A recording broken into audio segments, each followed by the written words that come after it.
Every time I played small in reality, I couldn't understand how to get back to a place I once lived in my spiritual writing. So there was a space and a place where I could write from that would help me to draw inward and not outward. That allowed me to write from a place where some of the words, the vocabulary that came to me felt like it was not my own.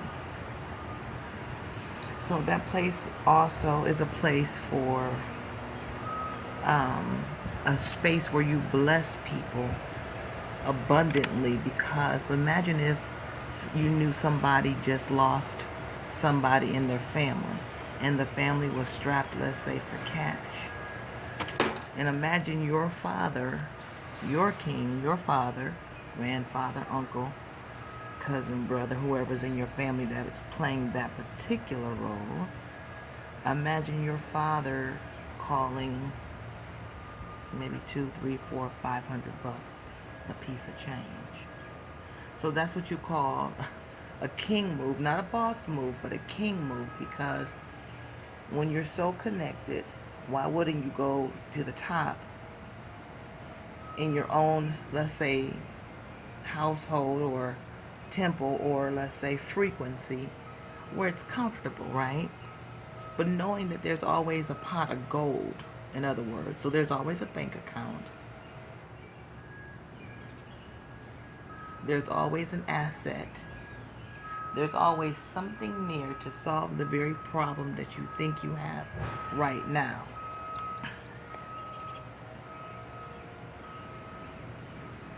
So I loved blessing people as his child, as his princess, warrior, daughter, accountant. And so when you play close to, let's say, if you were on a chessboard and everybody on the back line was all the elders, so those bishops and those uh, horsemen and all the things, whatever, everybody's family. But everybody on the back line, again, is auntie, uncle, cousin, peer cousin, you know, younger auntie, younger uncle. Okay, they're in your line. It doesn't matter, but what the point here is, if somebody needed a hug and you felt that in your spirit and you know they just lost somebody, why wouldn't you go give up the hug freely? Why would you keep it? Why would you withhold it? Good question. So we don't withhold it because withholding it makes us feel empty inside. It diminishes the higher frequency of that vibration of love. Like, we all know the feeling when you feel like you're in love for the first time. So being in love for the first time has its own frequency. And you thought you were in enlightenment and bliss and all the things. But imagine if God was the first lover of your soul, and your soul was the first lover of God. So in other words, when we are in our stillness, we remember those things, and we touch and tune into those things that are unseen, which is, in other words, spiritual. Thanks to I'm loving the new teachers. The new young teachers are coming forward, and I encourage you all, if you know something, teach it. Trust me, I've been hiding behind this camera showing you all what you call, that's a manual lawnmower. So, how I loved how my father would bless people when no one else could, or maybe even should. But see, there you go again. That's what we call it. I said in here, in my journal here, in the writing of another book, it is what you call towards toxicity energy. And so, in other words, when we say shoulda, typically we say woulda, and then we say coulda. But when those are not your roles, why are we going that way? So that's another street where you don't need a middleman. You go straight to God. God, what do you see fit for me to do in this moment? You know, and we may say prayers. We may say, maybe I'll meditate and pray for this family. Maybe I'll fast and pray for this family. Those are, our spiritual, our little light bearers who understand that particular language. So I know that there are going to be many languages in this message and also covering many bases. But I just, again, want to encourage the young, artistic light bearers, lighthouses, you know, little little baby sakis, monkey, white faced monkey sakis. It's really, I went to the zoo, so it was really brilliant. So this was really fun for me because we're all one big happy family, and so when we joke and we, play around in our flesh, and we lighten our spirits by, again, laughing, joking, smiling, vibing, sending good energy. All of those things are what we call a better position on the board. Light bearers, okay, light workers, and those who know that God is everywhere all the time. Okay, so my dad would send me on a business trip to make it appropriate with more than enough for all and something beautiful and well needed to bless people. So that particular mission was huge for a child. Because you could, if you had a 13-year-old now, you told them, go write a grocery list. We're going to the grocery store. I want you to hit half of it. I'm going to hit the other half. We're going to be in and out 25 minutes. And while you're there, can you do some math? Because school doesn't start in the building that they send you up the street to. Your education starts at home from the womb. Things are already happening, in other words. So, father already had everything mapped out, king's position. So, for me, it was gratifying to be delivering the treasures. So, when you knew somebody needed something, withholding it made me feel guilty, shameful,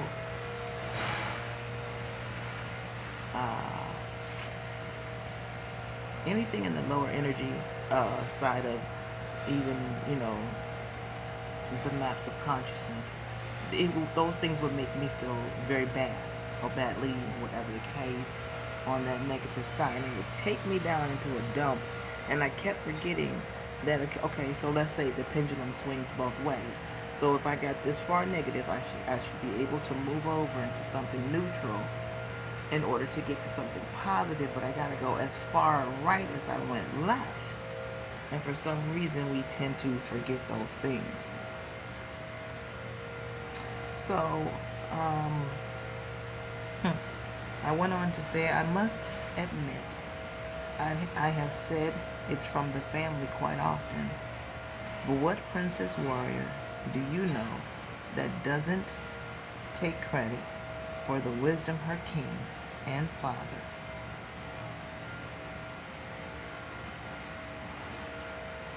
It gets a little jumbled in there, but this wisdom of knowing exactly what they or the family needed to get by and be at peace.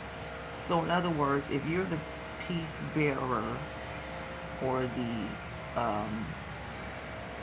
one on the mission, almost like the one between the family and God, because they're praying. Some of them are not praying, so the lineup is like misaligned. We have, people going to the left. I don't know what we're going to do, how we're going to do what we're going to do. And you got people going to the right. Well, bless the Lord, oh my soul, and all that is within me. And so somebody's got to tip the scale. So often, the scale is just wobbling. 49.51, 49.51, 49.51, 49.51. I know it sounds like a farmer's song, but this is what you call a farmer's tale. And so this particular tale is I Am Your Farmer. Let me admit that to you. And if you're looking for a good book to edit, notice I didn't say read, I said edit. but you would also have to reread it and read it and read it. Be Quiet, What They Couldn't See. That's the title and subtitle by L.K. Bolden, B-O-L-D-E-N. Here we go. So, being the deliverer, it was very often quite pleasing to put a smile, to see someone smile, because you can't really do anything or put anything on or make anything when it comes to a human being, because we're out of bounds, basically. So in other words, if you could capture the smile before you got there, and when you were grateful, then gratitude would meet you at the door. Because imagine a sourpuss face when you give somebody, let's say, $1,000.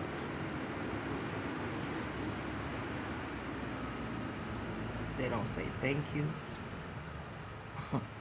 They're just standing, and you wonder, do you pat them on the back? Do you blow, their hair? I don't know. How do you wake them up? So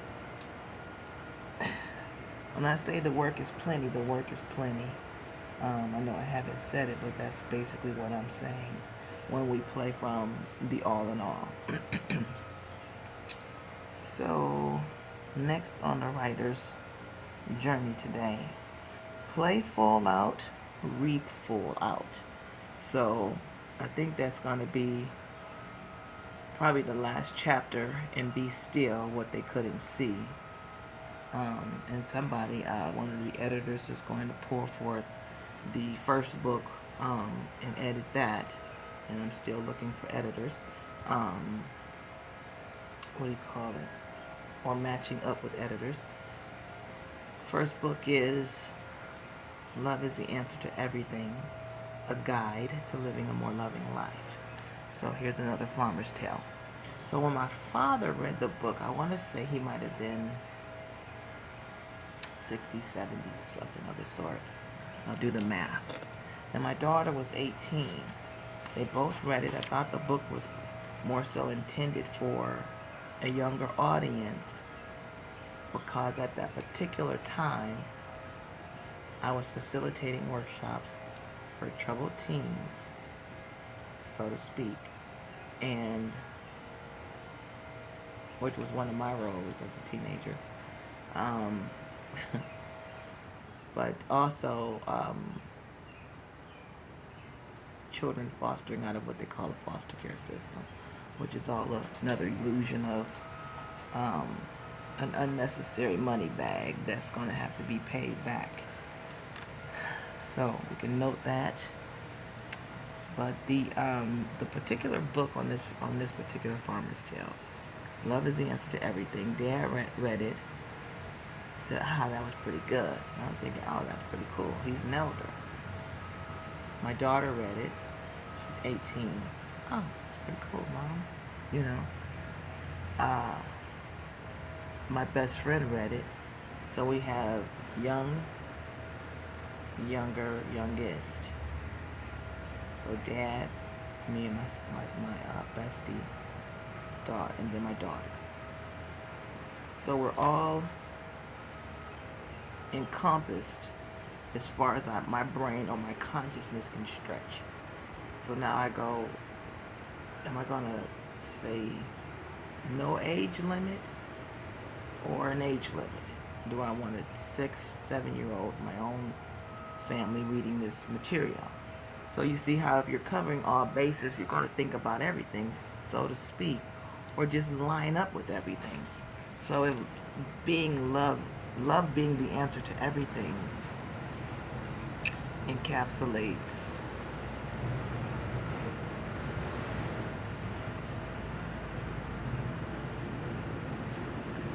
it's almost like not just, I don't know what those things are called, but they're, you know what I mean. But like I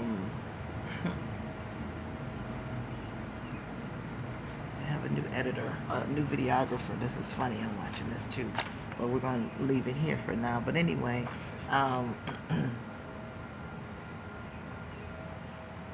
forget what it's called. But anyway, so Farmer's Tale. Now I got to think a little higher, think a little bigger. So I play full out, I read full out. So again, here's a writer's farmer's tale. Your middlemen will always have the potential to pull you off the field. Be aware and be ye ready, for the blessing is always here. You're just jacuzziing in with the 99.9965 mixed bowl. The deep dive is over, so we swim. We swim up. So you get up, you produce, you create, you complete, and you complete with no one, only you and the Father. So be the highest, best, most vivid, most godlike, most beautiful God. Low G. Aren't you smart? Spiritually unseen being you can be. So in other words, if I go back and I reiterate this as a writer, and this is the edit as a writer, and it's funny because I had to come to grips with, even in my everyday common language, in my mind, and in my language, in my verbiage, it is all from a writer's mind. Because if the gift is within, eyes closed, being still, and your brain is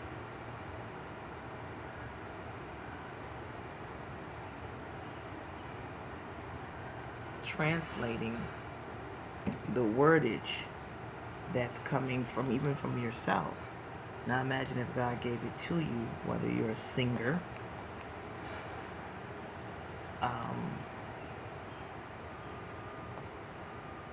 a photographer.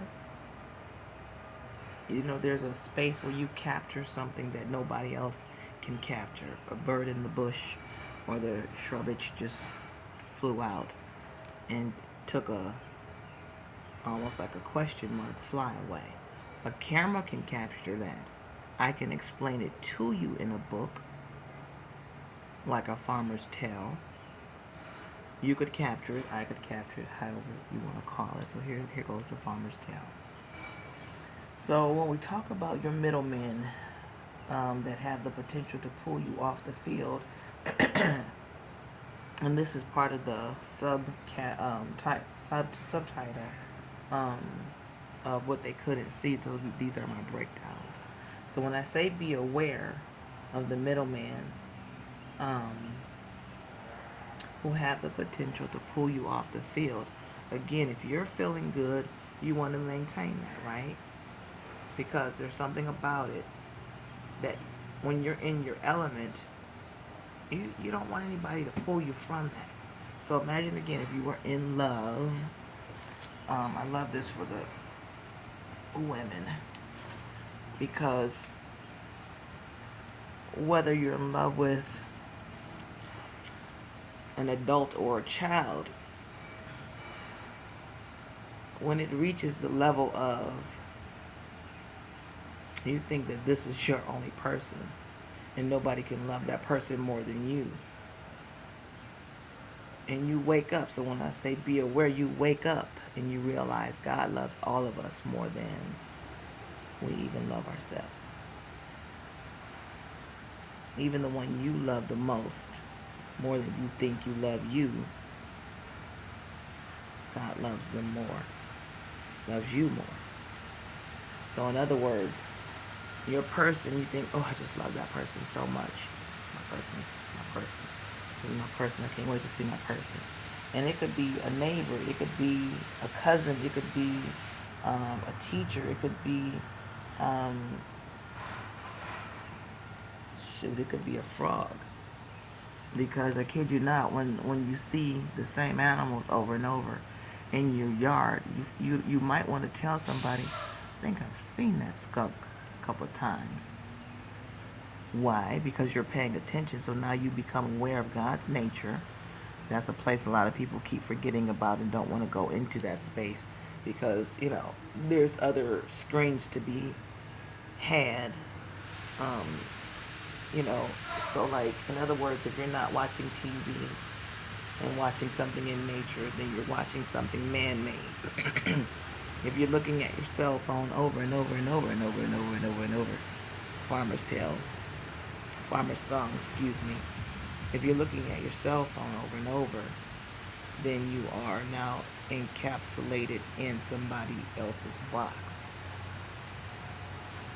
So in that stupid box I used to tell the children about as they were growing up was always to remember that you can shut that thing off, because if you're in a position, like Godmommy taught us, if you're in a position where you have no control, you need to get out. Now, whether that's control over yourself is what I have come to know, or control over the situation, the circumstance, the people, the environment, all the things. If something feels off, it is off. So how do you teach a child in a school system where this is not as a teacher, not as a preacher, but as a parent of them all, as many as you can gather? They cannot take God out of the school because they cannot take you out. God is within you. So where is He? He's still here. He's everywhere. So when you have that type of knowledge as a young human being, the younger you are, the better. So the younger I could capture the ideal that these children already know better, and 99.9965% of the crap they see, they learn, means nothing in the scheme of things. And then you have, in that same percentage, bystanders who sit back and watch. So while you're, trying to be on the field, you're looking like something feels off. And people say, get off the field, get off the field. You know? Well, those may be your cheerleaders, so to speak. They're like friends and cousins and people kind of like you, kind of love you, truly love you. They see you, in a space you're not supposed to be in, so they usher you off the field. But maybe that is your space to be in. You just don't know your position. So as you're on the field and you're trying to get to, let's say, I can only use myself or another writer because that's my world. So watch this. So when a young man recently published his first book, it was as if I was his mother, his auntie, his sister, his cousin, his teacher, his student, his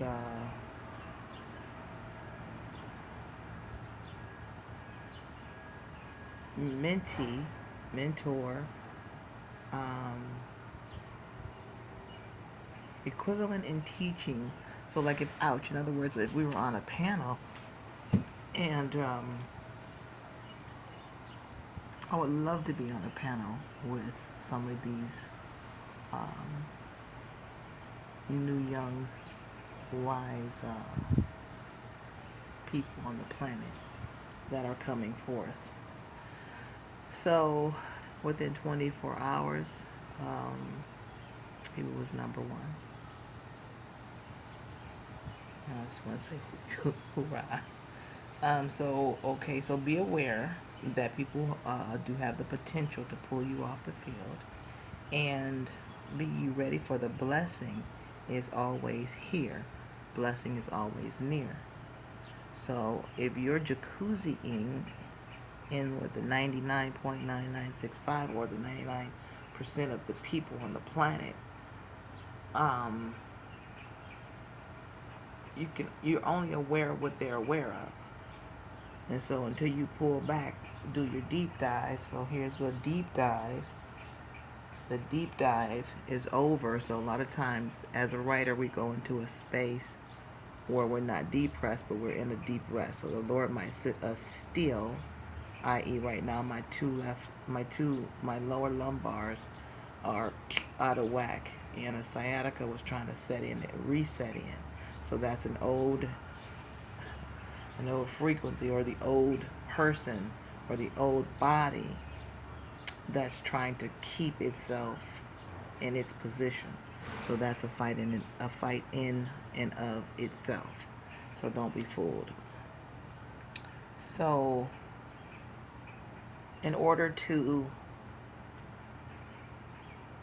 continue to stay in the rhythm, so to speak, as a writer, I'm producing this. So this is my produce, as yet another daughter sent me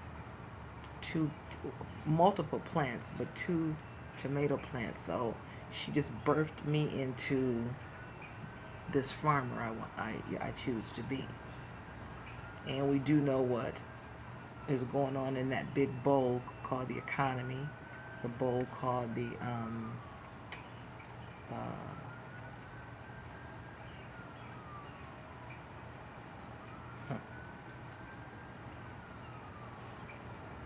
cardinal just came into view. Anyway, a bowl, that whole percent, the larger percentage of the world that's in that space that doesn't really mean anything, where there's a lot of matter, but nothing that really matters. So as I watch the tomato plants grow,